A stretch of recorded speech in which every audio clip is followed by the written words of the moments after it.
From every strand on the line of your reel, to the rods, to the anglers, to the lures on the end of your hook, let's talk about those big bass here on Co-Angler's Corner with your hosts, Rob Welch and John Stoudinger. Hey, good day, evening, everybody. Cajun Rob here. John's got the night off, so I got our good friend here, Mr. Henry. How you doing tonight, Henry? I'm doing good, thank you. How about yourself? Doing good, man. I had a good tournament Saturday. Went to Kentucky Lake for the first time. I've been through it, around it, never fished it. So had a good boater, had a good experience. I mean, I finished 10th, made good points. So good deal. But I said you're a good friend to the show and a good friend of me and John's, and kind of a few folks, handful of folks probably don't know you. Introduce yourself and kind of give them a quick bio of yourself. Yeah, so I'm Henry Fristic. I've been competitive bass fishing for 25 years now. I started in the end of the Redmans and into BFLs, and I've delved into, of course, back then it was Everstart, but I've done Everstarts, some Toyotas here and there. Even fished. I don't know if you remember back when FLW did those FLW Open events. Yeah. The $5,000 entry Open events. I did one of those once. So I've delved into quite a bit, fished the ABA, Bassmaster Weekend Series. I've done all kinds of stuff. So, I'm, fished mostly regionally, because the sport's so dang expensive. It's hard to afford to do it other way, but. Absolutely. And talk about the FLW Open. I never fished one, but, just looked for marshals one time in Norris, and, I did the marshal thing, and I actually made a couple of good friends from being a marshal, and I still talk to them about every week or two. So good experience. That was a crazy experience. I was glad I did that tournament because I got to fish against some of the best from FLW. I mean, most of them were in that tournament, and it was my first. I think it was my second 4-day tournament ever, and it was a wild event, and it's you learn quick when you do one of those what those guys go through in a week. And now I've done many since then, and it's tiring. You get done, and it's brutal. I mean, I just came off a week. Last Sunday I was out at Kurt Dove's Bass Camp again this year, and we did that all the way through Thursday, and then Friday I was up to practice for the BFL on the St. Lawrence out of Messina. And maybe if we have time later, we'll go into that. But so that by the time I got home Sunday, I was beat. So I know the feeling. I drove Kentucky Lake late. I had to work Friday, was shorthanded, and I think I left at midnight. Got to lake at 4, launched at 5, fished all day. Drove 4 hours back home. I think I got home around 8. Woke up like 8 o'clock next day. I was beat. Yep, it's tough. Oh yeah, we're not 20 anymore. No. I mean, even back when I was doing that in my late 20s, early 30s, it was tough even then. I couldn't. Like now it's even harder, but it was tough even then. I mean, it takes a lot out of you, especially when it's hot. That's the worst. When you get 90+ degree days and you're out there for 4, 5, 6 days in a row, 7 days, whatever. It could be 8 days if you're fishing all 4. Yeah. That's a long stretch of time. You don't get a lot of sleep. Yeah, and guys like Paul Elias and Rick Clun, he just retired, but them guys, look how old they were, and they was grinding it out. Yeah. I mean, hats off to them guys, man. I don't think I could do it. It's tough. I mean, it really is. I mean, it's good that they're and I say this, but their schedules broke up where they get some time off most of the time, but they also fish other stuff now. I mean, so it's a lot of them are fishing dual tournament trails, and they're jumping into some local stuff and Toyotas, and I mean, so they're busy. Oh, absolutely.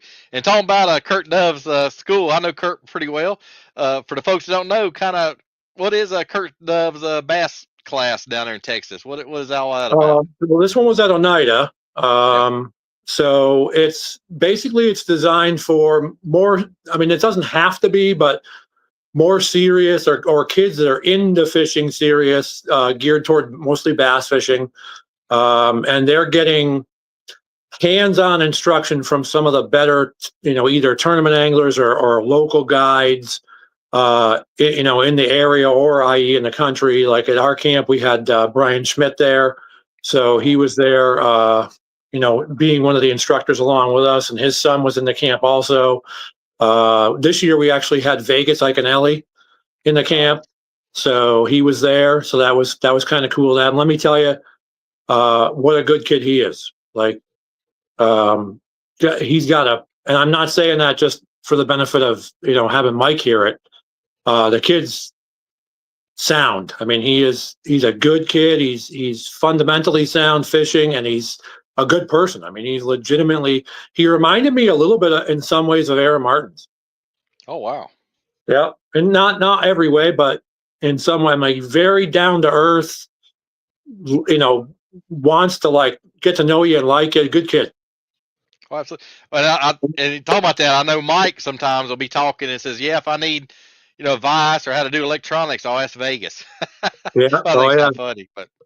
Oh yeah. And then Brian's kid Dylan is another. He's only 11. He's in a little early, but it's Brian's doing the camp as an instructor, so they let him in early. And that he's going to be a hammer himself, that kid.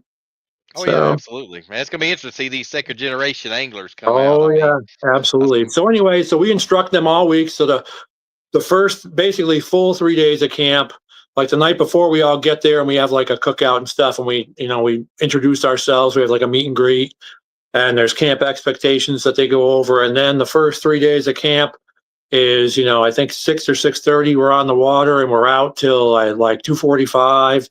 And it's just all instruction. Like, you can let them run the trolling motor and stuff, but a lot of it is, showing them, what do you do during the day to break down the lake? How are you doing it? Like, you really, even stuff you don't get to see, like when you watch Bassmaster or the BPT or anything, we're really breaking it down and compacting it for them and just giving them a lot. Sometimes I'll just sit on the deck and for like 20 minutes and go over, this is why I'm doing this. This is why I have this rig this way. This is why I'm in this spot right now. This is why I made that decision.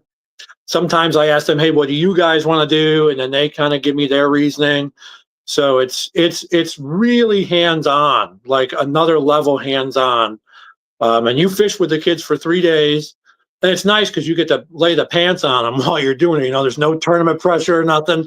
And you get to hammer it for 3 days and catch them. And then the last day, they have their camp classic. Oh, cool. And they have their own tournament. And at that point, you're just a boat captain, just like in high school. And they have their 3 fish limit, and they compete against each other in the boat, but they work together as a team at the same time. So they have to work together to decide which spots they're going to go to and put everything they learn that week to work that day. Nice. I like that concept. That's pretty cool. Yeah. I mean, we can give them like give them a seasonal pattern idea if they're struggling or something, but we can't say, hey, go over here, go over there, do this, do that. They have to figure all that out on their own. So it's a fun day, and it's fun to see them put everything they've learned after the week together. Like this year, I ended up getting 2 kids for that tournament, the Camp Classic, and it's all random draw, but I got 2 kids I had 2 different days during the week. So I got to watch them use stuff I taught them and then stuff that other instructors taught them too. So it was really good. Nice, man. I know Kurt does a great job. I know he's got a tackle shop now in Del Rio, and he's doing a great job. But I mean, that's a great format. That's a great format. I like it. It's a fun time, and it's like I said, I think we're going to lose a couple kids this year that turn 19. So when they hit 19, if they've been in camp for a few years, they get invited back after their freshman year of college for one more time. Yeah. It's like their hurrah year, and then they're gone. So, but so there's a few openings available if people want to get in, so. Yeah, and that's a great opportunity. I mean, I said, but when me and you was in high school, just a few years back. Yeah. Well, I could have never dreamed that kids, could get a scholarship and fish for schools. I mean, I could never dreamed about that. So it's crazy. It is, man. But great opportunity. I mean, that's just great. I enjoyed a lot, and I hope that I get blessed with the opportunity to do it again next year. So absolutely. Got a couple quick comments to run through. My good buddy, Day Trader Nuke says hammer time. Hey Nuke, how's it going, buddy? Hope you're staying cool down in the bayou. And then a good friend Dave Archibald says, "Hey guys, hey David, How you doing, Dave? hope you're doing well." But we're here to talk about you. I know you've been a boater, you've been a tournament fisherman, and you kind of changed directions. Kind of tell the folks what you did over this last weekend. Yeah, so actually it was a couple weekends ago. A couple weekends. Yeah, I think it was like maybe 2 weekends ago, something now, 3 weekends, whatever it was. I jumped into the Toyota Series event on Champlain as a co-angler, which I've never, ever, ever done before.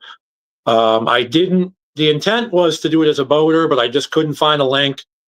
And there were a few guys that were desperate, and I mean desperate, to get links, and they were paying. Yeah. So I contacted the tournament director and I said, hey, if you still got somebody that's looking and he really needs to get in, this was like last minute. It was like Monday night, I think, or Tuesday morning or whatever it was, the week of the tournament. I said, if someone still wants to do it, I'll do it. And he sent me a text back with a contact information from a gentleman that said that this guy's looking to do something. So I contacted him and he's like, oh yeah, I'll pay your whole way to, for entry fee. I got to fish. I want to fish all three. And if I miss this, I'm done for the year. So I was like, all right, I'll help you out. And I kind of was a little worried about what I was getting into with all that's going on with co-anglers lately and stuff. But I did, it helped him out. I follow Christ, and if you can't, sometimes if things don't work out for you, you can make them work out for somebody else. That's what it's all about. Absolutely. So, I mean, granted, he paid, but it is what it is. I didn't tell him to pay, but he paid, and I went and helped him out. So he got the fish, and I got the fish, and it was quite an interesting experience, to say the least. Oh so, yeah, I bet. So I'll unpack it and start so day one, my wife works second shift, so she doesn't get home till just after midnight, and I wasn't going to go up and practice or anything. I mean, I'm obviously extremely familiar with Champlain. Yeah. And I left here Thursday morning at 1 a.m. to get up there, 3.5 hour ride to get up there to fish day one on Thursday. So I left here Thursday, I think it was like 1 o'clock, drove up, got there, and I had obviously met my boater the night before, really nice guy from Missouri. And you draw a guy from Missouri who had never been there before, so you're like, yeah, this could be an interesting day. Not that it's against him, but it's tough to come to a new place and do well. Yeah. So, and Missouri really doesn't have any place like Champlain. So, no.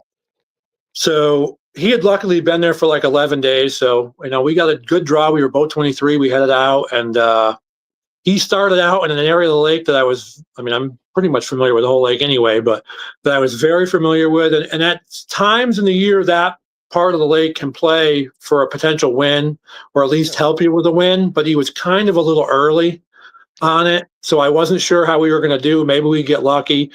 He was fishing isolated rock piles, independent rock piles out in anywhere from 18 to 25 feet of water. So he pulls up to a rock pile and he's dropping down, and if a fish come up, a lot of fish would come up on his minnow and they wouldn't bite it, or there was nothing there, and he would just take off on 10 to the next one. So similar to the scope deal in the middle where they're hunting, because even when they're doing that, when they hunt and they see a fish, they'll stop and slow down. And now you got your chance to fish for a cut. It was the same thing, except he's not seeing a fish; he's hitting a rock pile. So he told me the night before what he was going to be doing, which was great. And I had an A-rig tied on, and I threw that all morning long. And I would say this for, and that's my boater experience, where I understand what do you do behind somebody that's doing something like that. You can throw a lot of other things, but he's not giving you time to get your bait down to be effective. Yeah, right. So with an A-rig, with the weight on it, it's going to drop like a rock, and I'm going to get a full retrieving or two before he's even moving. And even if he starts to move, I can finish my retrieve with that bait. So I had a limit. He only had one fish in the boat. Oh, wow. So yeah, I was calling in like an hour, maybe an hour and 10 minutes, somewhere around there. So the first day I was pretty effective. He kind of abandoned that pattern after a while and went and tried some other stuff. We went to one spot that I hadn't been up to that end of the lake all year. But we went to one of my spots too, because he hadn't had a limit yet, and finally we managed to get him a limit over time. And we went back out to the deep stuff later and did some more of that for a while. Caught some more fish. Nothing really helped me after that. I think I ended up with, I had like 14, 11 or somewhere around there, but we had some live well issues, so I had 3 dead ones, unfortunately. Oh man. So it is what it is. Yeah. But I had 13 and some change, whatever my penalty was, like 13.8 or whatever it was after day one, which wasn't bad. I was in 23rd or 29th, something like that. Not bad. Within striking distance. Yeah. And I knew if I had a good day 2, and we were pretty sure with the weather on day 3, we weren't going to be fishing. Like everybody knew going into day 1, it was probably going to be a 2-day tournament. And so day 2, I'm like, all right, if I draw a guy that's like doing what he's doing or something similar or up shallow, I'm going to have a real good shot here. And I drew, unfortunately, Brian LaBelle. And nothing against Brian. I love him. We're good friends. But the way he fishes is not conducive to a co-angler at all. Yeah. So day 2, we went out and he started on some smallies early, scoping in like 10 feet of water. But again, when you're doing that scope thing, you're moving so fast. It's hard to be, even in 10 feet, it's hard to be effective. I got one and lost one. And then we moved on and we basically dock fished the entire rest of the day, just about. I mean, I think we hit one rock pile for 10 minutes that had nothing on it out deeper. And we were right back to dock fishing again for the rest of the day. Dock fishing or mooring balls with boats. That's what we did all day. He was on 10, covering water. The A-rig's not going to save me when I'm doing that because, we were in areas that had no grass around the docks at all. So there was like no cruisers, nothing. I mean, it was feast or famine. I mean, it was, and for him, it was more of a feast. And for me, it was the famine. So I managed to scratch in. I got 4 in the boat over the course of the time we fished. If he'd stayed in the Missisquoi area where we started all day, I would have got probably a good limit. But then when he switched to the inland sea and started doing some of those docks with no grass on them at all, basically I could have sat down for the rest of the day and ate and read. And, I actually contemplated sitting down and reading some Bible verses for a while just because I was like, this ain't going to happen. So, which is fine. I get some time in with the Lord if I can't catch fish. So I actually did it. At one point I did sit down for a minute and eat a sandwich. And I read some Bible verses and got back up and fished a little more. And, I mean, there were some things that happened that I probably as a boater wouldn't have done, but you got to understand too, from his perspective, he's trying to win a tournament. So, he's trying to win and, he can't really worry about me. And I told him at the beginning of the day, look, I'm going to stay out of your way. Yeah. Sure, you're not thrilled with me being in your boat, but I'm going to stay out of your way. And I did. I never touched a dock all day. And of course, when he was done with them, there was no flipping in to see if there was something there that didn't bite his Senko because he was gone. I mean, he was moving on to the next one. So it's one of them things like, there was and I kind of get where he was coming from, but like there was a fresh fish up, a buck up making a bed. It was just starting. It was one of those bucks that's small, typical smallie. He won't hold on his spot, but he'd come out and come right back and then stop there for a couple seconds and he'd come out. I'm like, hey, let me throw that fish and get it. It wouldn't help him. Right. And it was like 2.5 to 3 pounds. He's like, nah, we'll get bigger. You'll get bigger. Don't worry about it. We're going to keep moving. It wouldn't even let me throw it. Oh, hey. Yeah, but it is what it is. It's to be expected, I guess. It's not my type. I don't do that kind of stuff. But, I know when I'm fishing tournaments that have fish on beds, like one of the things I do in practice is I'm marking those smaller fish for coes. Yep.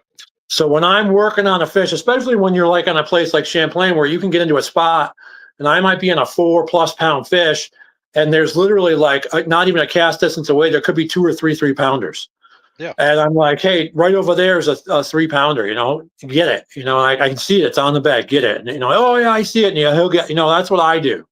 So, but not everybody does that kind of stuff. So, it was an interesting experience.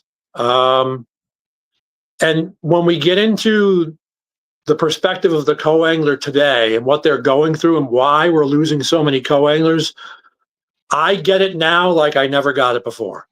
Yeah. Like I thought I got it, but now I really get it. Like, and it wouldn't have mattered whether it was the gentleman I had on day one or Brian on day two or somebody else that was doing the scoping deal or what. It's not. It's just the deal. I mean, it's impossible. Even my boater on day one, he's like, he goes, I can't believe you're doing as good as you are behind me right now. But the way he was doing it, I had a chance. Like if Brian was out scoping deep, I could have done what I did on day one. But when you're fishing docks and you're doing that, you forget it. If you don't have grass around to throw at while he's doing that, you're in big trouble. Yeah, especially if he got it on 10. I mean, if he's got it on 10, it's hard. I've been there. I've been there. Yeah, if you're fishing southern lakes where like you don't have grass around some of them lakes at all. So no, it's there's nothing around them. So if you hope and pray for like a random cruiser or something that you see that you can throw in front of and it bites. You know what I mean? Yeah. So you gotta have the mindset. Hey, I keep my lure wet. I'm gonna nail one in the head, and you just gotta stay positive, keep grinding. All I did all day was long casts, cover in water with moving baits. Because if you slow down in that particular situation, you're never going to cover the water you need to cover. No. So you got to keep moving. So I was throwing like a 3-inch minnow on an 1/8 ounce head, just covering water, and I probably caught like 15 fish under 15 inches. Wow. So I just couldn't get anything. You know what I mean? I got the 4 I got. And then we got in, and I looked at the weights, and I was like, I had like 8 pounds, and I'm like, yeah, it's going to put me like at the bare end of, the check line now, and there's still like 50 boats left to weigh in, so there ain't no way I'm holding a check. So I just threw it back, and I turned out I probably would have needed like 9 or 10 pounds. I was like 9.5 or 10 pounds to cut a check. I knew it wasn't going to be enough. The sucky part is that fish that was making that bed, that would have done it for me. We had one other fish on he thinks it was cruising. I beg to differ. It was definitely on a bed. I caught his friend. He caught that one. I caught his friend. And then he just turned around and took off. He wouldn't let me try to catch that one he caught again. But I get it. He's trying to win a tournament. He's spending a lot more money than me. So, them guys are focused. I mean, and a lot of times I'll have, like I was talking before, I had one little young kid, and he's like, hey, man, might be a long day for you. I was like, hey, man, I'm here for you. I'll net you fish. Just holler what you need. So, but you got to go in with a team attitude and say, hey, we're here as a team. I'm here to help you out. I know you'll help me out. So you got to stay positive. So absolutely. It's huge to have to do that. And we did that all day. I mean, at the end of the day, I was pretty bummed. I just wanted to cut a check to pay for my expenses to go up there and come back. But it didn't happen, and that's fine. That wasn't in God's wheelhouse for that tournament, so that's okay. Praise God when it's good, praise God when it's not. So that's right. So it is what it is. Oh yeah, absolutely. And it's funny you say about that A-rig. I was on Norris, which is a little clear lake above Knoxville, and first time I fished it in a long, long time, and I caught some shorts and on the jig, and I was like, man. Then my boater, he had a small limit, and great guy. I mean, it's funny. We fished like 6 or 7 years before, and we was laughing about it. And so he goes to the marina docks, and he's throwing a glide, trying to get a kicker. And so some reason I had an A-rig tied on. I'm like, you know what? I'm gonna throw this thing. I never throw an A-rig, so threw it out like second cast. I'm sitting there, and it just stops. I'm like, oh man, I hit a marina cable. It was right there by this little restaurant, and felt a head shake. I'm like, uh-oh, somebody's home. And it. It is a 4-pound smallie, and that's the only keeper I caught. But I got a check and big fish on that one fish. You go. An A-rig. I've had a couple co's ask me like, what did I do? To get my limit the first day behind a scoper, and I'm like, well, you pick up something like an A-rig, and just you can cover water with it. You can if you see the guys catching, if you're in 50, 60 feet and you see him, he's getting the majority of fish in like 20 to 30. You can adjust your fall to that, run it at that depth, and you'll be successful. I guarantee you're going to run to enough of them to bite out there to get yourself a limit. Oh yeah, absolutely. That's one of the problems that I will say. A lot of the co's aren't adapting. It sucks that they have to adapt, but it's you got to adapt. You can't go out there and don't throw a drop shot. No. I mean, it's just. I mean, you might catch a few doing that, but throw an A-rig, throw a crankbait, throw a jerkbait, throw something that they're out there eating, especially if they're on a lake like that where their forage is targeted toward a minnow. Yep. You got to do something to make it look like that. Yeah, and I've had a lot of boaters that scope and say, "Hey, I'm catching them 6 to 10 or 8 to 12." They'll tell you, "Hey, I'm catching them in this range," and kind of give you a range where you need to be. Hey, 1 second. Hey, what do you want? All right. Okay, give me a minute. Okay, go watch your show. Sorry about that. No, you good, man. You good. And All right. one thing I've had success on at Del Hollow, I threw a scrounger head, a Team Pulse scrounger head, and I had one smallie like come up from 20, 30 foot up, straight up, and my boater said, "I saw that fish coming for your lure. I didn't want to, make you nervous." And I think I nicked my line because it broke my line. It was a pretty good one, and it nicked my line. Yep. I mean, 3 pound class, but said I Yeah, kept my lure wet, kept throwing and cranking. So. Yep, I hear you. Yep. Oh, I had a quick question from my buddy Dave Trading with Nuke. He says, "How deep does Champlain get?" It gets deep. It's super, super deep. Like out in the main lake, it's several 100 feet deep. Oh wow. Yeah. That's some intense stuff there. I know. Yeah. I mean, obviously, we're not out in that stuff. Yeah. But even like inland sea, I mean, a lot of the guys when you see them scoping out there, or in the upper part of Champlain or in Mallets, they're in like anywhere from 20 on average to like 60, 70 feet, 80 feet. Is what they're usually in that range somewhere. Oh yeah.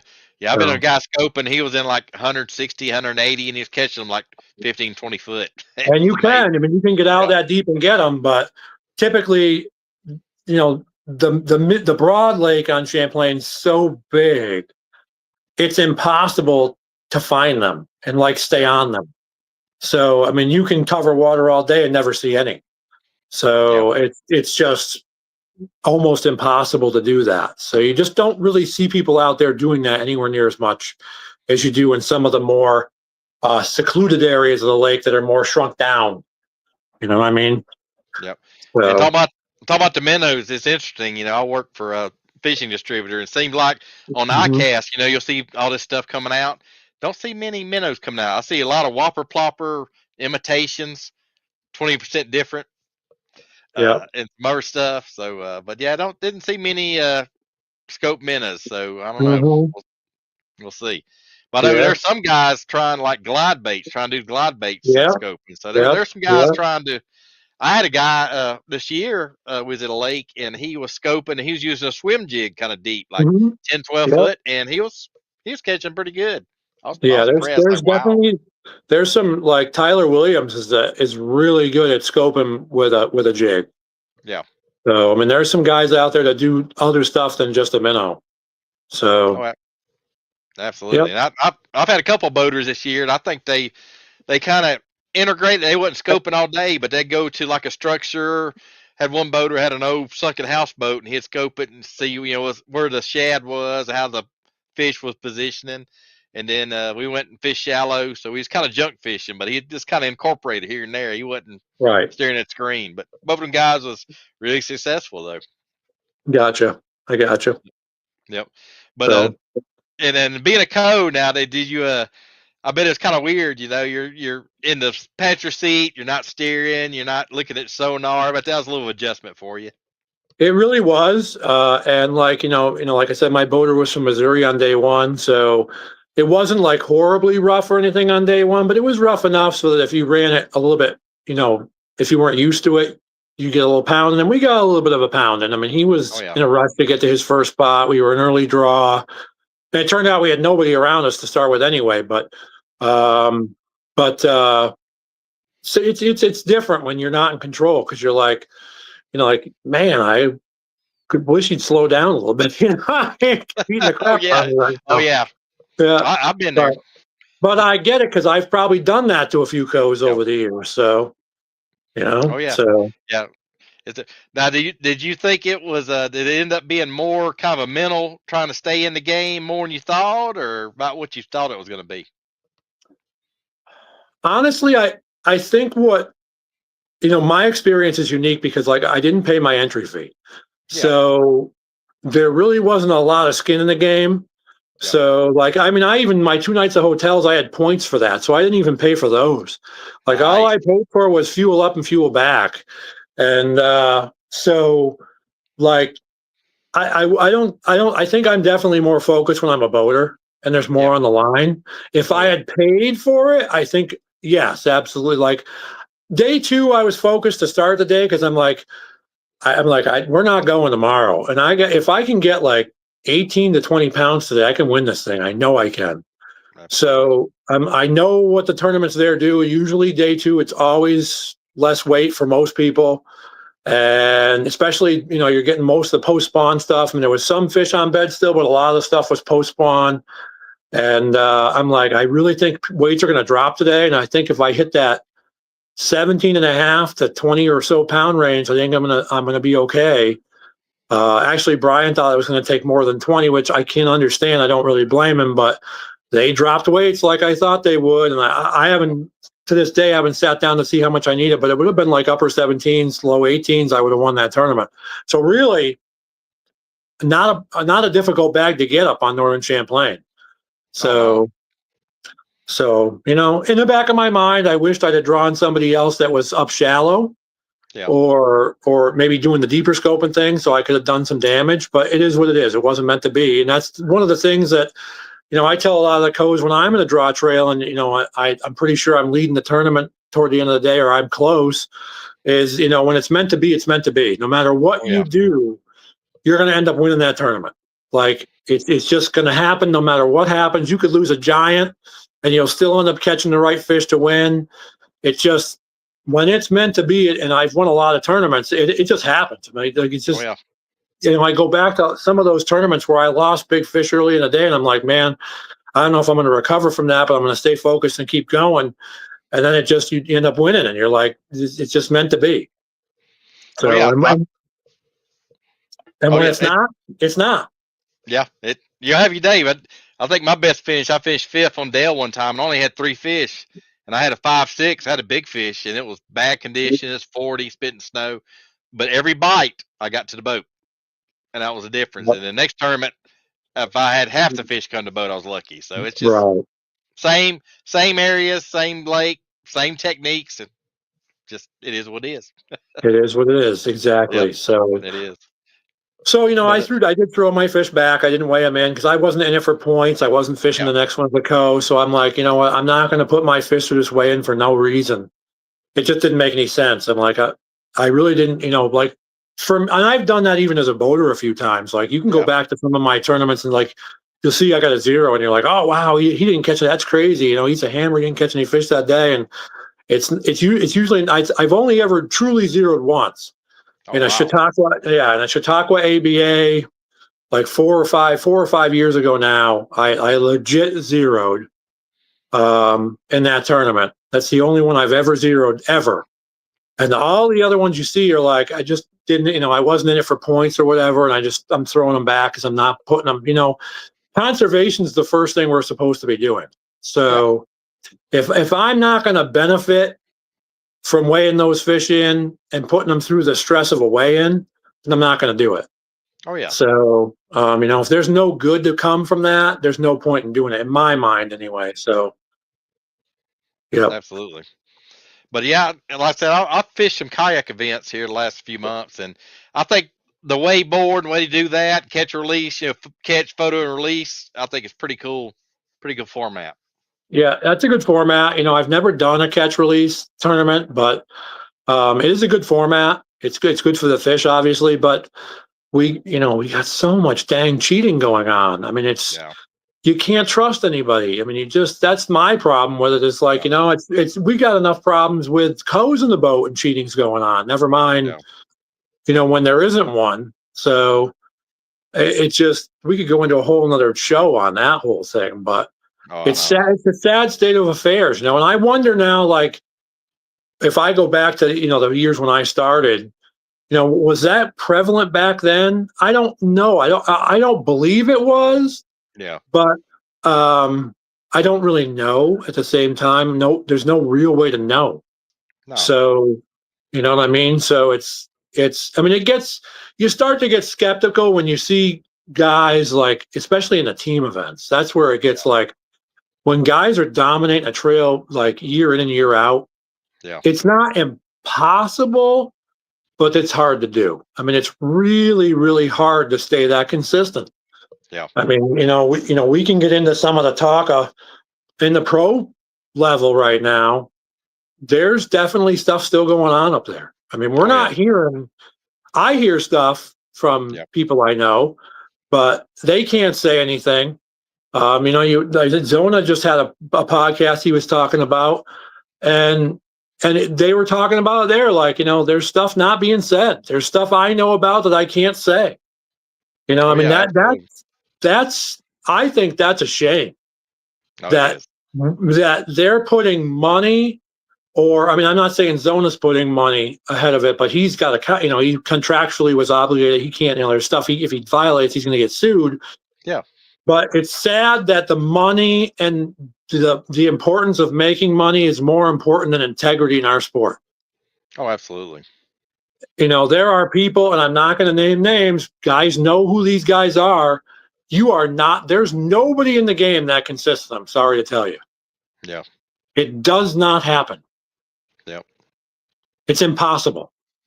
Oh, yeah. So, and I hear the stories, I know the stuff that's going on, but they're either poster boys for certain organizations or, and that's too bad. Like I said, when we lose our ethics and our integrity for money, you're swimming with the devil now.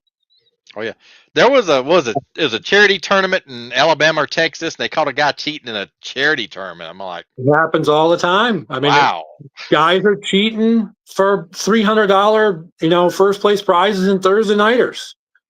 Yeah. It's insane. Oh yeah, like I said, with team tournaments, I've noticed a couple of local in the same top 3 or top 5 guys. Is like they'll change, but it's the same 3 or 4 guys. It's like, yeah, I don't know.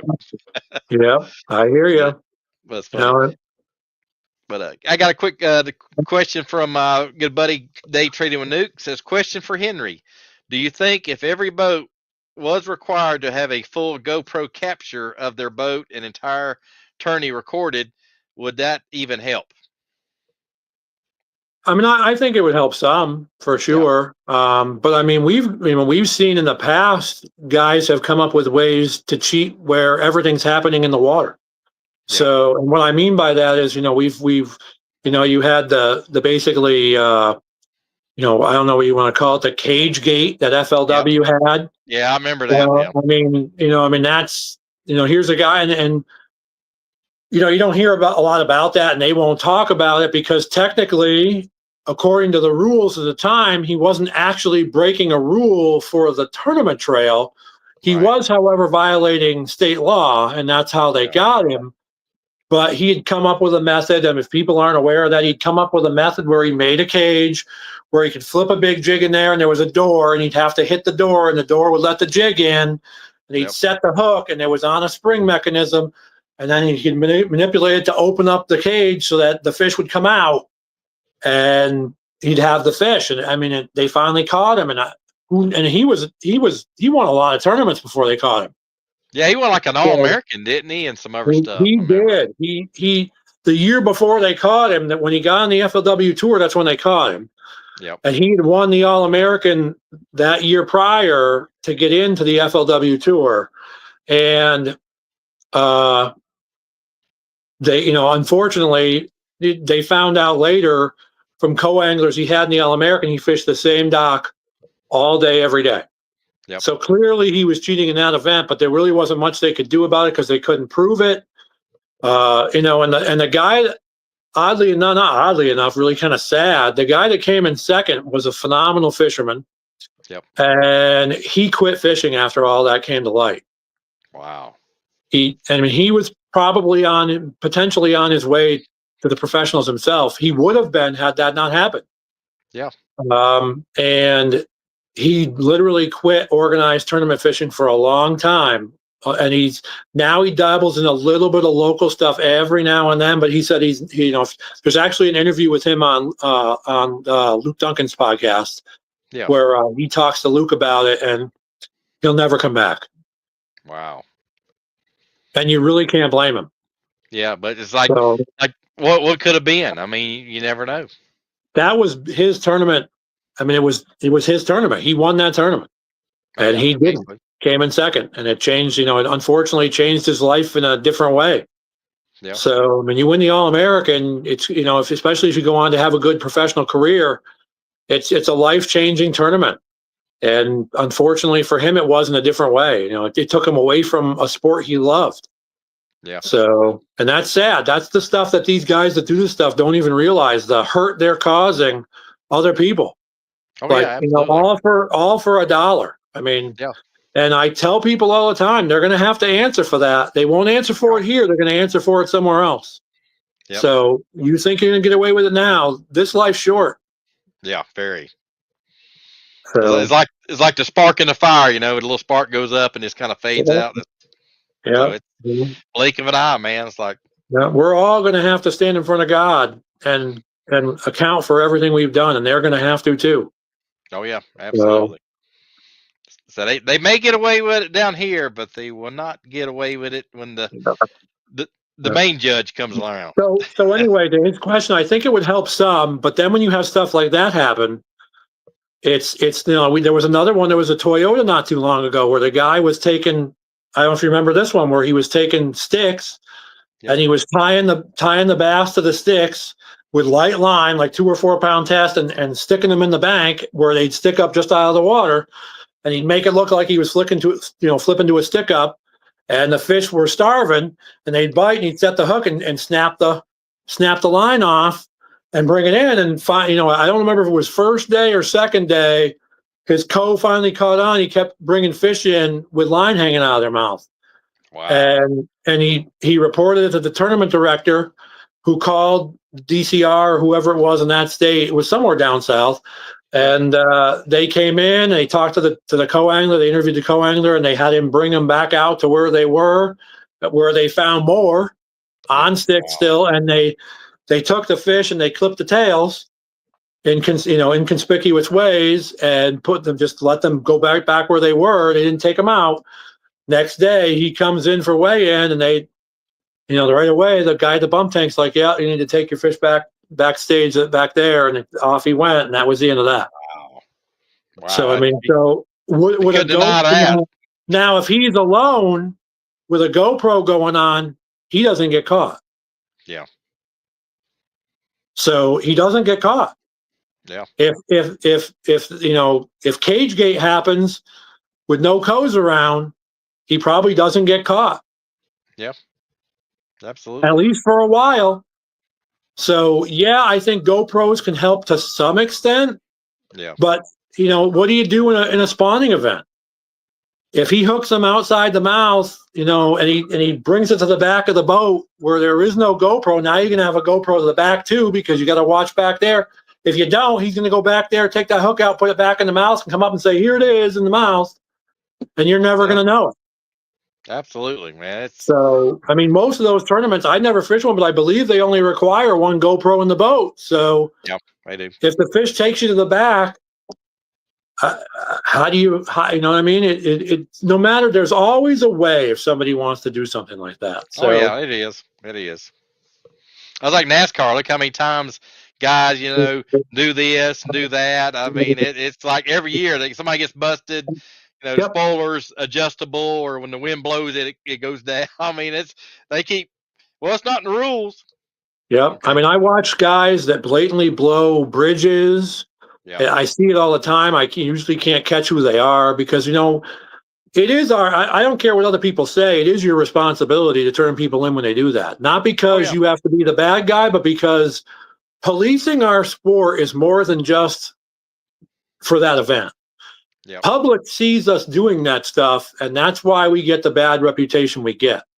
Exactly. So it's important to make people realize there's people out there watching so they don't do those things. It's sad that you have to do that, but so they're not doing those things, and so they are led to understand that that's not how we should be leaving the sport for the next generation. Yeah. I mean, it's, that drags me right into the conversation of look at the issues we got right now with college anglers coming in. Lack of etiquette on the water. I had a buddy of mine that was fishing the same day I was fishing the BFL this past weekend on Saturday up at Messina. He was actually down in Cape Vincent. That's where I drove to. And he went out in the morning and he got to his area before anybody else was on the water. And he ends up with 8 boats around him within a cast length. Jeez. 8. And a lot of them were young guys. He said a lot of them were young guys. And he said, I would have left if somebody that pulled in had said, hey, are you in a tournament? We got some good fish in this area. I can't ask you to leave, but would you be willing to let us have it for a little while? He would have been willing to leave, but he said, like, the first guy came in and he turned right to him and he said, really? He dropped down off plane right next to him. He's like, he was like maybe 40 or so yards away, 30 or 40 yards away. And he's like, really, bud? And the guy just turned away from him and never looked at him and never acknowledged him at all. Wow.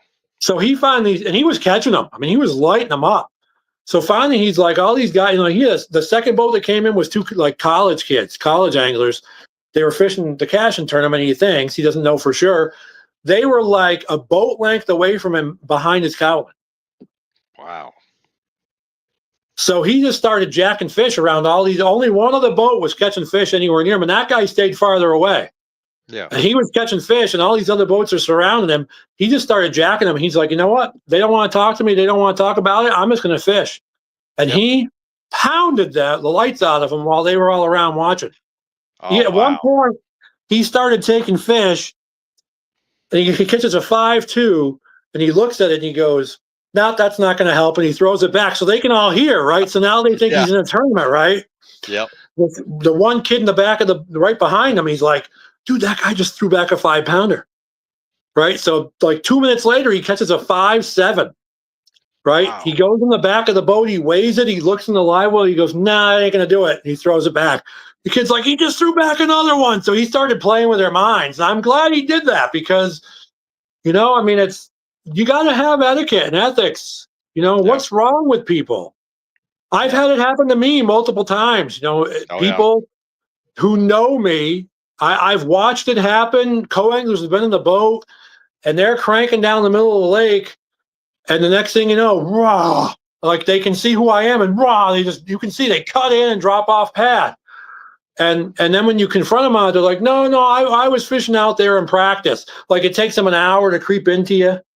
And they're trying to make it look nonchalant, and they're out on an 8-foot mud flat where there's nothing out there. Yeah. Or they say, see, there's my waypoint. I had it on a waypoint. Yeah. Okay. And I'm like, buddy, I'm done. I already got the fish out of here. You want it, knock yourself out. I've already finished. Why weren't you here at the beginning of the day? It was so good. Why are you here 2 hours later? Yeah. So. It's crazy, man. Got a couple. Got to go. Go ahead. I know it is. Got a couple quick comments. My buddy Day Trader Nuke says in NASCAR, if you're not cheating, you're not trying. Yeah, pretty much. And then our good friend Rick Amato says, "Hey, Rob and Henry. Hey, Rick. Hope you're doing all right, buddy." But there's a story out there. I think Gerald Swindle was fishing somewhere, and I think Kevin Van Dam come beside him, and he catches like a 3.5, and he says, "Oh, that ain't gonna help me." And then Kevin leaves, and he's like, dang, I should have kept that fish. I wish I had that fish in today. But I thought it was hilarious. You know how he is. He's hilarious anyway. Yeah, I hear you. It's one way to get people to leave, but but it may cost you in the end, though. Oh yeah, it may very well cost you in the end, but hopefully that stuff changes. But that's not getting taught properly at the college level. No. Well, I see a lot at the high schools too. I mean. I don't know. I mean, something's. I don't know. I'm like you, man. It's not getting better. I don't know. No, it's getting worse. It's definitely getting worse. I mean, like everyone's preaching how this high school and college stuff is so great, and to some extent it is. But it's also got a negative side. Yeah. So. It does.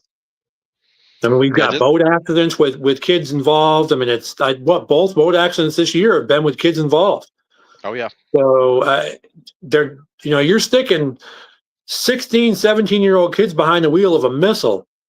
Yeah. And that's what it is. I mean, it is Yeah. not the same as driving a car at all. There's And no mercy brake, no brakes. You're sticking them behind a missile with no experience, and they're young. That's the worst of it. A lot of them have no fear. Yeah. So, that's not a good time in life to put somebody in a position like that.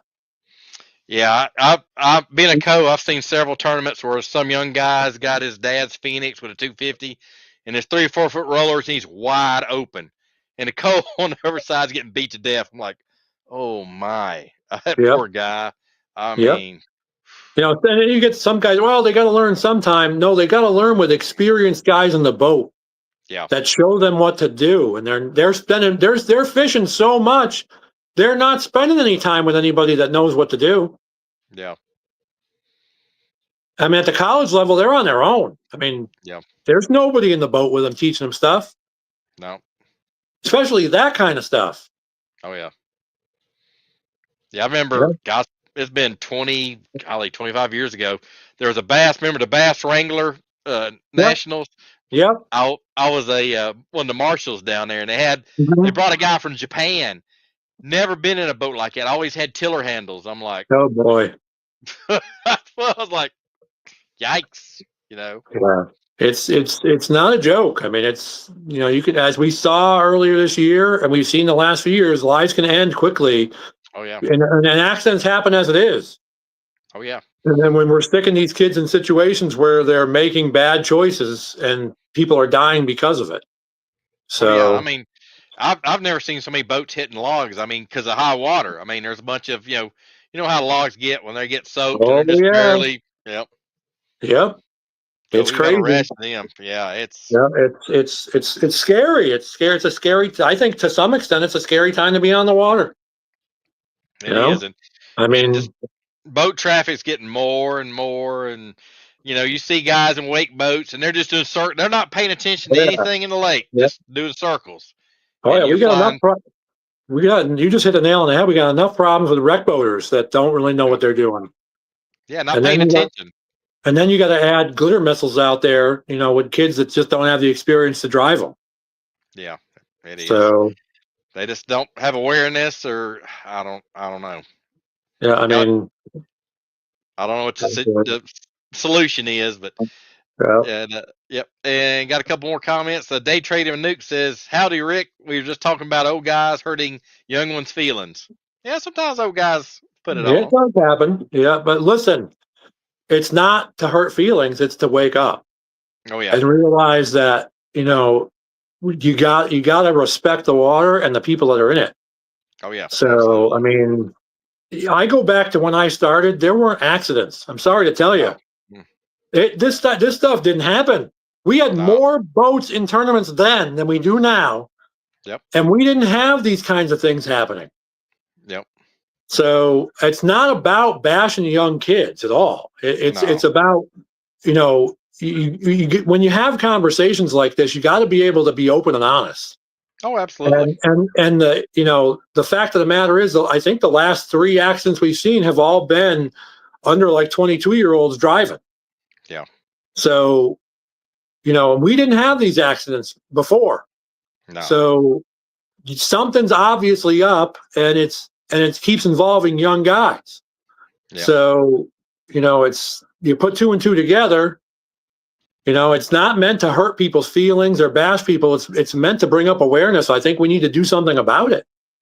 Yeah, I mean, these boats are getting lighter and faster, and the motors are getting bigger. I mean, I'm seeing pontoons with like dual 250s, and they're coming around us on plane. I'm like, that's a pontoon boat. It's up on plane. I've said forever there should be licenses for operation. Yeah, absolutely. These boater safety cards are a joke. Oh yeah, absolutely. Yep.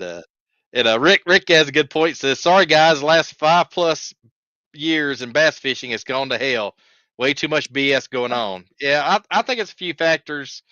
There's, like you said, there's good and bad on social media and a lot of other things. I mean, there's a lot of good and a lot of bad, a lot of negative. So I mean, and he's right. I mean, there is, but I think everything is secular, comes around secular and works its Yeah. way around. And I think anytime you want change, you have to have periods of time with uneasiness and unrest to get to the next level, to get to where you need to be.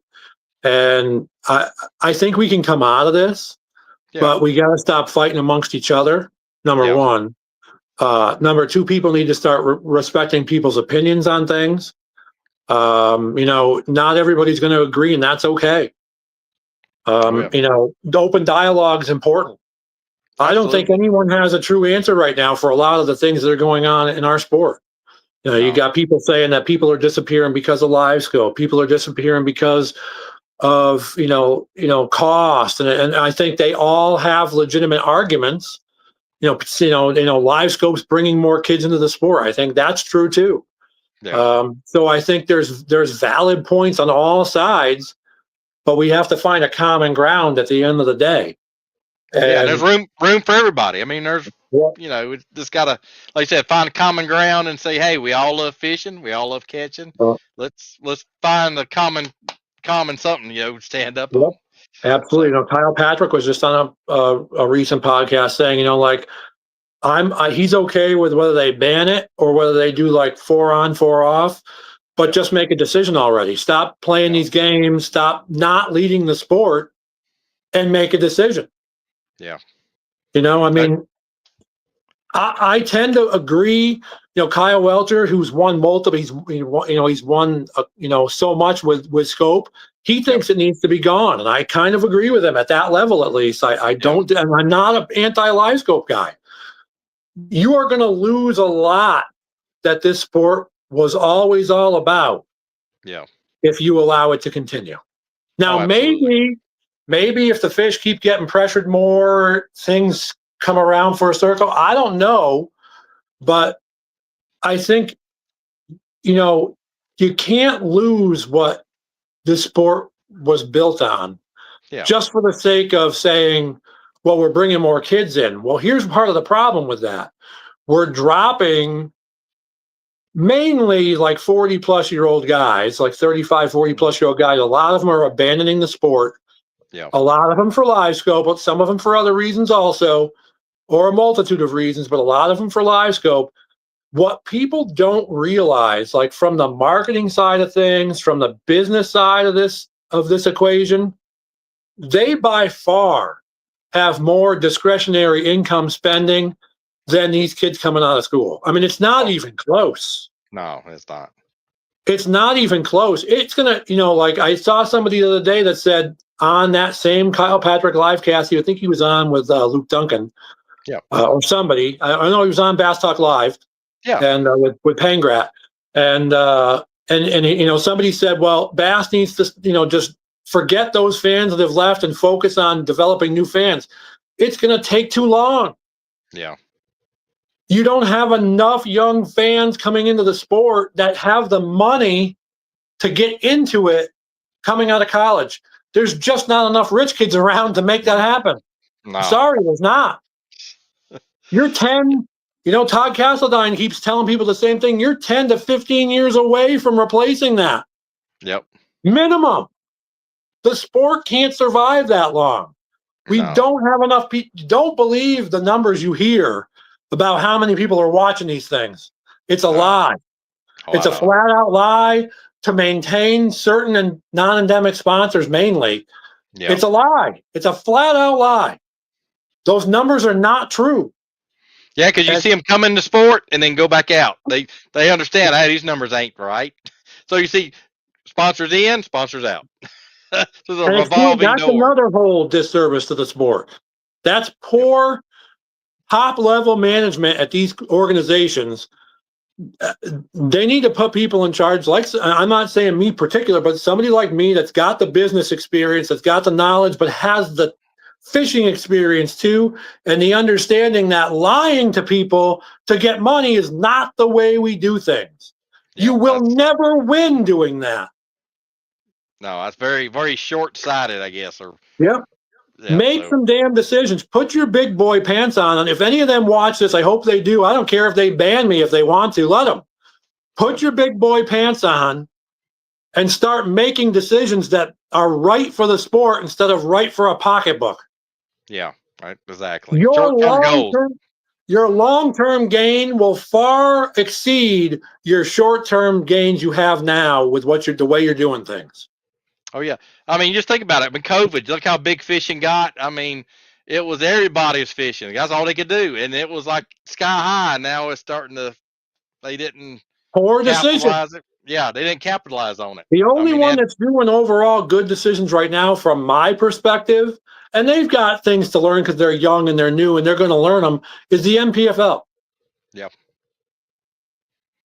They keep going the way they're going, and these other two are going to be gone, and that's fine. If that's what's going to happen, so be it. But I'm frankly tired of it. I'm tired of seeing it. I'm tired of there's no leadership in the sport anymore. People are openly cheating and getting away with it. The sport's a joke right now. It's an absolute joke. And then one tournament organization will do their schedule, and they'll do it on purpose to go on top of the other one, so their guys can't fish both. Yep. I mean, you see that every year. Yep. I mean, let's be the true ambassadors that the guys that started all this left for us. Yep. That we need to leave to the next generation. It's not about us. We're supposed to build this better for the next people to come in. Oh yeah, absolutely. And it's not happening. It's absolutely not happening. It's going the other way because of mismanagement. You got people in charge that shouldn't be in charge. Plain and simple. Yep. I don't care if it hurts me in the long run. I don't care.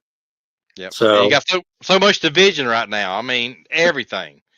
I mean, it's unbelievable. I mean, I'm talking just not live scope, but just everything. I mean, it's unbelievable. And that's because we don't have leaders taking charge in the industry and in the sport, saying, okay, you know what?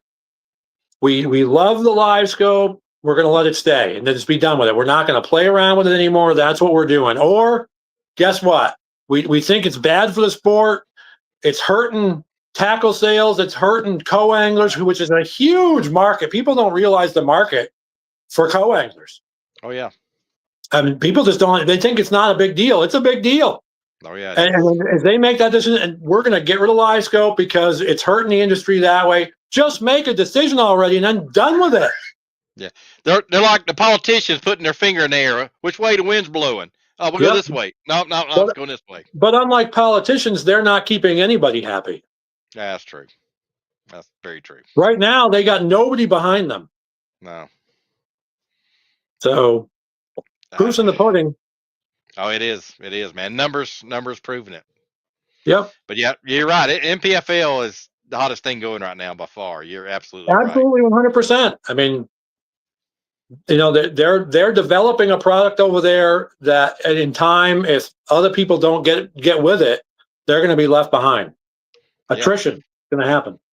Yeah, I mean, you're seeing a lot of the old school guys like Hackney and a Christie winning and doing well. I mean, that's what the old guys, they're seeing what their old stars, the guys they followed. And it's not just that, and again, it's not that the live scope anti-live, it's the hearing from not just those guys, but other guys in the MPFL talk about how much better it is over there, how the attitude is better, the climate is better, they're happy being there fishing. You haven't heard that in years. No, you haven't. Years. Yeah, they've got some momentum going over there, and hey, hats off to them. I mean, I said they're not perfect, but I think they're not. But they're making rounds. And they'll admit they're not perfect, which is good. Part of being a leader is admitting when you make mistakes. Oh, absolutely. And not hiding behind them when you do them, and not admitting to them when you do them. That's what's happening right now. We just had another angler, Logan Latuso. Yeah. So, and they won't say why he was disqualified. Yep. But they absolutely, life-changing event for him, no matter what happened, and they won't say why. They didn't tell us the truth with the other two. And we got partial truths. Yep. And that's the way the man makes a living. I mean, you're messing with his livelihood. I mean, and if it's deserved, it's deserved. But when you're in a situation like you're in with that, and you're in the public eye, you have to be transparent. Yeah. You have to be, because when you're not, look what happens when you're not. Yep. People see through the BS and then they want nothing to do with you. Yeah. It's I've never seen, like, if you watch an Elite Series event right now, or not even that, actually, it's not the Elite Series event. Read the comments on Bassmaster, on Bassmaster's like Facebook page or Instagram, from the people saying, this is exactly why I don't watch Bassmaster anymore. Yeah. You know, I mean, that should be that's a bombshell. Yeah, they need to start listening. Yep. Yeah, Absolutely. Got a few more comments to run through here real quick. Our buddy Greg Bobin says, "Hey, good evening. Hey, Greg, hope you're doing well." You doing? And he says, "I've seen a pontoon with a 400 on the back." Yeah, man, it's getting insane on pontoons right now. It is. Yep. And then Daniel, my good buddy Daniel. Hey, Daniel says, Hey, "Hey, Daniel. Rob, been busy here in West Texas. Still loving the show when I watch." Hey, Daniel, appreciate it, man. Glad you're doing well. And then Greg says, "Yeah." Says opinions are like buttholes. Everyone has one. Sometimes they stink, and sometimes they don't. Yeah, that's good point. I've heard that time or 12. And then one last one says, Greg says, I can appreciate that FFS is bringing young people into the sport. At the same time, I feel it's hurting the sport. Absolutely. Absolutely. Well said. I agree, and I don't think there's any answer. There's no right now good answer. But if they take, I agree with Kyle Patrick. If you're gonna just get rid of it, just get rid of it. Yeah. All right. It's not like Kyle said. That's fine. I can fish without it. It's no big deal. Yeah. He's like, and that's not going to kill the sport. I'm not saying that that's the right answer, but or if you're going to keep it and be done with it. But yeah, they're on the fence. They're on the fence, and they won't. They're on the fence. And then we're going to do this, and we're going to change this, and enough is enough already. Make up your mind and be done with it. Oh, absolutely. And like he said, I don't want them to ban it this year for next year, not because I don't want, but because they do that, and then 2 years later they decide, we're bringing it back. Yep. They need to make a decision, and then they need to stick with it, like the MPFL did. It's gone. And I don't think you'll ever see it coming into the MPFL again. No, I mean, and they're different. I mean, that's another thing. They're different, every two organizations. They made a conscious decision, and it's worked for them. Hats off. It has definitely worked for them, and I think part of the reason why, like at least at that level, why it's probably a better idea to ban it, is because if you think about it from the perspective of those guys that are up there that are like struggling, yeah, I understand they can put the time in, they can learn it, but you're also asking them to throw away 10 plus years of working at a craft to develop the skills they have now, and now you're telling them none of that means anything anymore. Yeah. And that's wrong. Yep. I'm sorry, but it's wrong. It is. Yeah. So, if you did that, if someone did that at these, especially, because like I said, I'm not pro, and I'm not, I don't care what they do, but do something. Yeah. But, if someone did that to these guys that are like the pro side, if their workplace did that, they'd be screaming. Oh, yeah. If robots came in tomorrow and took their place over, because and it's going to happen anyway. But if they're going to be up in arms. Oh yeah. It's easy to say it when you're on the other side. It's always greener on the other side, no matter what side you're on. But you have to look at it from their perspective too, and it's not going to be easy to replace 50 guys. No. Or 40 guys or whatever it is. No, yeah, you'll replace them, but it ain't going to be easy. That ain't gonna be the same, but nope. But I said an MPFL, I think, gave people a choice, and it's like, let's see what happens, without forward facing. It's working. Gives everybody a choice. I think it's good because it gives people a choice. Yeah, and I definitely do think there should be one of those trails should allow it. Yeah. It doesn't need to go away completely unless for some reason we see some reason to make it go away. Yeah. But but maybe that's what we need. Maybe they need to ban it all, or maybe they just need to allow it. I don't know. But some these two organizations that I give MLF's props because they at least did something. Yeah. Bass really didn't do anything. They put a Band-Aid on it. That's all they did. Yeah. So instead of just saying, you know what, we're going to leave it the way it is, and we're happy with that, that would be okay. But instead, we're going to limit transducers, and we're going to do this, and we're going to do that. And now we're talking about maybe 4 on, 4 off next year, or it could be completely gone. We don't really know what we want to do. They're waiting on the wind to blow. They're waiting on the wind to blow. We don't. Yeah, we don't know. We don't want to lead. We just want to kind of meander. Yep. So. And yep. And our buddy Rick kind of agrees with you here. If I get my pointer due right, he says, "Joke ain't the word." LOL. Yeah, it's been crazy, man. It did. They traded Nuke. Says Henry has dropped so much truth he'd qualify to be a B2 pilot. Good point. All right. I go with that. Yeah. But yeah, man, I don't know what the future holds. I guess we'll wait and see. And I'm like you, man. I'm a diehard. I'm going fishing no matter what. So absolutely, and that's the same with me. I'm not going to quit the sport because of the stuff that's going on. I believe that you need to trudge forward and be a voice. Yeah. Be a voice in the sport. You don't have to be the voice that's overpowering either. Yeah. And like I said, there's opinions on all sides, and they need to be heard. Yeah. There are definite benefits to forward-facing sonar, and there are negatives to it. There's benefits to all kinds of things. I think to me, the biggest negative in the sport right now is the cost. Yeah. Oh yeah. That's your biggest negative right now. Yeah, both prices were insane. It's not forward-facing sonar. It's not. We talked about ethics. That's huge too, but cost is your number one problem right now. Yeah. If they don't correct that, the sport's going to go away regardless of what you do with forward-facing sonar. Oh yeah. Because there's not enough rich people that are going to fish this sport. So you might manage to scrap up one league with 40 or 50 guys in it, and that's all you're going to have. Oh yeah. Absolutely. So, I've been on a let's just say a national trail, and I've been on several events. Used to be 130, 150. Now we're lucky to get 50 to 60 boats. When I started, literally for the BFLs, that's back when, like for the Northeast Division, they started taking the entries in January. So they didn't do it like they do it now. They had it broke down in different times of the year for different trails. So like if you were down south, you might have to enter in like November. Yeah. Like ours, if I remember right, I could be wrong, it was a long time ago, but I believe it was January. Now, if you didn't get your entries for all 5 tournaments in that morning with a link, you were on the waiting list. And there was 200 people entered fishing already. Wow. That's how when I walked into the sport, and I was warned that before I started, like get a link for all 5, entered that morning. You got to get in, and we didn't have online entry back then. We had to call, so it took forever to get through.